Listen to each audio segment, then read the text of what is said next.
Hello guys, today we will be solving the Natas level 6. Let's first of all log in to the level 6. After the login, we see that this page appears. Here it is asking us for some secret. Maybe after entering the secret, it will give us the password for the next level.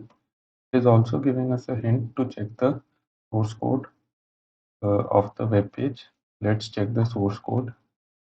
Here, as we can see that in this block, we don't have much hint. Let's check something related to the secret they are asking. So here, as we can see, they have included a secret.inc file, which is present in the includes directory.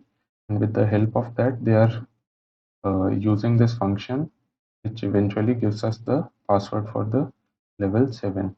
Let's try and uh, access the includes directory and secret.inc file.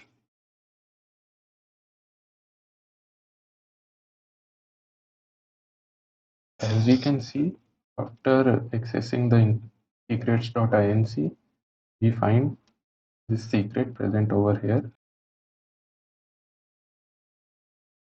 After entering the secret over here, we can see that the password for level 7 is shown to us.